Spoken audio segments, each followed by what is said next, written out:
आज की कथा। बड़ी बड़ी इमारतों के नीचे एक बालकनी, बालकनी के नीचे बड़ा चौक, चौक में बच्चे खेल रहे थे। एक छोटी बेटी, उसके पिताजी थैला लेकर कार में बैठने ही वाले थे कि वो ज़ोर से बोली, पापा या डैडी, आज शाम को मेरे लिए वो गुड़िया लेकर आना। मेरे को आप 2 दिन से कह रहे हो, भूल जाते हो। बड़ी वाली गुड़िया, वही जो रिमोट से चलाते हैं, और रिमोट से वो चलती है। बेटा ज़रूर लेकर आऊँगा, कल मैं भूल गया था, किसी बड़ी मीटिंग में था। आज मैं तुम्हारी बात पूरी करूँगा और लेकर आऊँगा।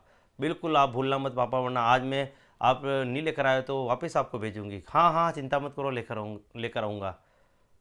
कहने वाली गुड़ी बच्ची एक स्कूल की एक छोटी बालिका थी। वह खेलते हुए, पिताजी उसके एक बड़ी कंपनी में मैनेजर थे और बड़ी पोस्ट पे थे।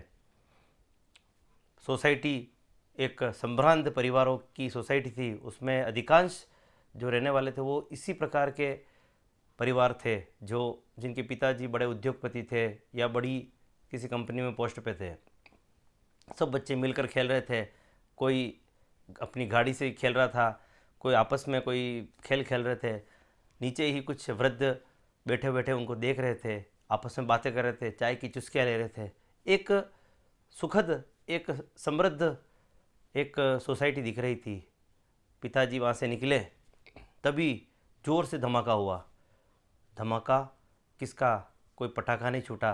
धमाका एक बिल्डिंग, जो 3 बिल्डिंगों का एक ही सोसाइटी थी, उन बिल्डिंग के ऊपर ज़ोर से कहीं से बम फूटे। बम फूटने के साथ पता चला कि पड़ोसी देश ने आक्रमण कर दिया है। आक्रमण करने के कारण निरीह जो जनता, जिनका उस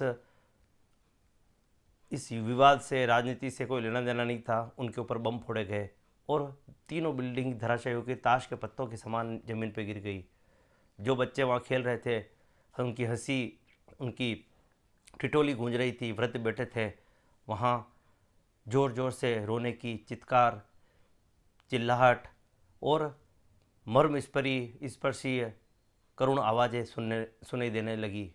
जो बच्ची अपने पिताजी को शाम को गुड़िया लाने के लिए बोल रही थी, वह बच्ची एक बड़ी सीमेंट के पिलर के नीचे दबी पड़ी थी। केवल उसका पैर का एक हिस्सा दिख रहा था।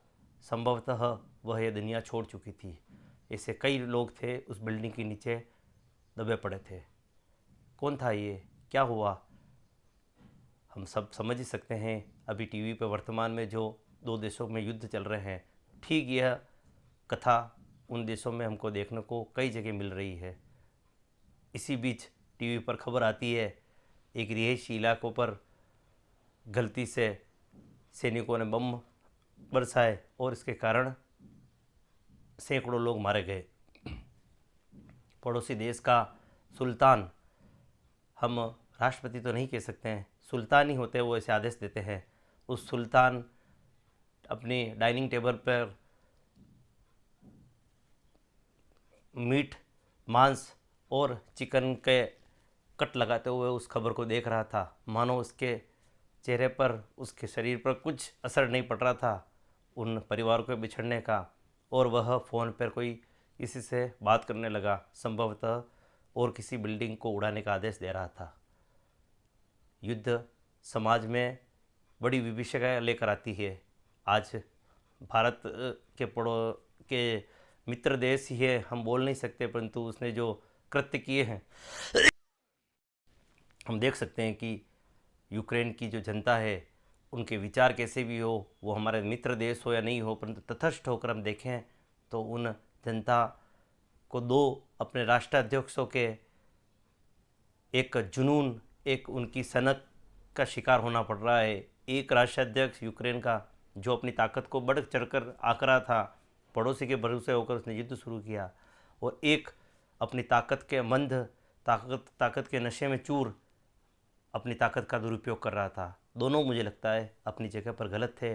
दोनों ने जनता को एक अनचाहे युद्ध में झोंक दिया। न जाने यह युद्ध का विभीषिका, ये युद्ध से खत्म हुए परिवार जब गिनेंगे तो संभवतः कैलकुलेटर के अंदर संख्या, गणना की संख्या कम पड़ जाएगी।